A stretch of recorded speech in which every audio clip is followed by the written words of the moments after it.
We're on to week 2 of season 2 of the HBO Max Original Series, The Flight Attendant. Now, the first week dropped 2 episodes, and this week also brings us 2. So is this jet-setting mystery worth the binge? Convinced that a cryptic text bears clues to Megan's location, Cassie jumps on a plane to Reykjavik and visits places from seemingly better times.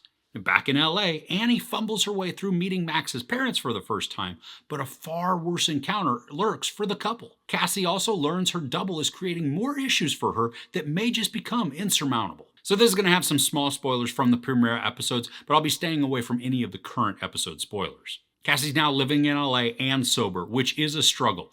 And instead of seeing a dead dude in her mind palace, she now gets to have her former partier/drinking self, along with a dour and depressed version of herself. And then the teenage alcoholic version too.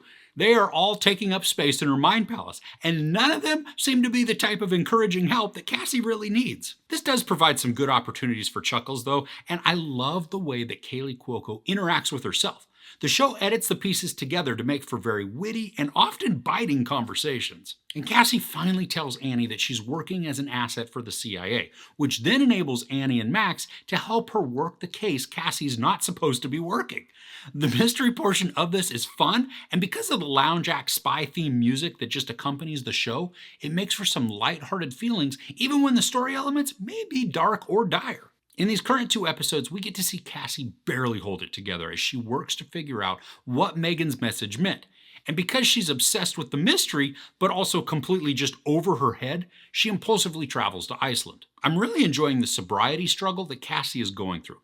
We watched her basically go through life drunk in the first season, so now to have her struggle with the addiction is engaging, and it provides a whole different level to her being an unreliable narrator. The pace is frenetic and harried. It's almost non-stop pressure, which is fun, but at times I really wanted a reprieve to let my mind settle just a bit before we're off again on the chaotic search. Now, the pace totally fits with what is going on in Cassie's mind, so the show is very capable and effective at creating the tone and feel of Cassie that we can then experience. There's some really great imagery in this, and a lot of it is totally self-aware too. In Cassie's mind palace, we see many different sets of imagery, like the room is just filled with flowers, or there's this giant castle house church building thing that's just made of tiles that are similar to dominoes. They're only placed on top of each other, but not secured in any way. And each of these scenarios really reinforces what Cassie is experiencing, or are foreshadowing what's to come. But the story isn't coy about these. It'll give nods to the obviousness of the imagery and the meaning, which then doesn't insult the audience, but rather invites us into the conversation in a more personal way. In these moments, we become part of the story, although only still as observers, but within it. And I'm finding the show to be very stressful.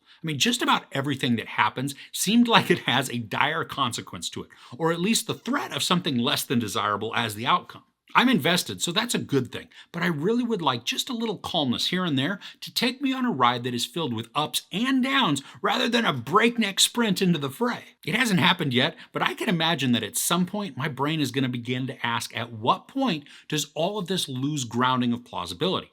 I'm fine with Cassie and the horrible, terrible, no good, very bad day, but I don't need it to be a series. And luckily, the comedy works for the most part in the show. It's not typically laugh out loud funny, but more smirking and chuckling at multiple times in each episode. And the mystery part really does have me engaged. I'm dying to find out who Cassie's double is throughout all of the episodes so far. I keep examining all of the characters just to see if I can figure out if it's somebody we've already met or if it's going to be a complete stranger.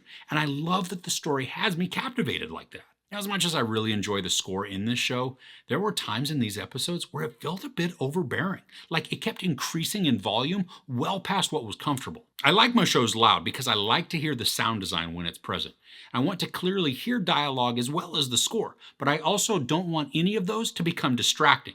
And there were a few times these episodes that had music that was becoming distracting through the growing loudness. Now, I love the emotional intensity that the music creates, so I don't want it to go away. I would just like it toned down a tiny bit. Because there was such a deep dive focus on Cassie and her trip to Iceland, and then Annie and Max and their difficulties in LA, some of the other characters got sidelines in these episodes. They made tiny appearances, but their absence was a bit noticeable since they had certainly been a larger presence in the first 2 episodes. Overall, I'm still really enjoying The Flight Attendant. I think the acting is really effective, led expertly by Kaley Cuoco, who is balancing the responsibilities, creating several different personas of one character. She's fun and convincing, and the character makes me hope that she really gets some good rest before she spirals completely out of control. The growing mystery is engaging, but it also threatens to lose its way by introducing too many different plot lines. The editing is awesome to watch, and I love the very creative and unique ways that the production splits up the screen to show us the action. And as enjoyable as the urgency is in the story, I am ready for just a bit of slowdown or variation to give my heart and brain a bit of a rest as the show goes along. There's sex, maybe some very brief nudity, a ton of profanity, and some violence. I give episodes 3 and 4 of The Flight Attendant Season 2, oh that's a mouthful, 3.5 out of 5 couches. So how are you liking the series so far? Do you have any guesses as to who Cassie's double is? I'd love to hear your guesses in the comments below. If you enjoyed this review, please give it a like. Also, don't forget to share and subscribe. I'm Chris. This is Movies and Munchies. Thanks for couching with me.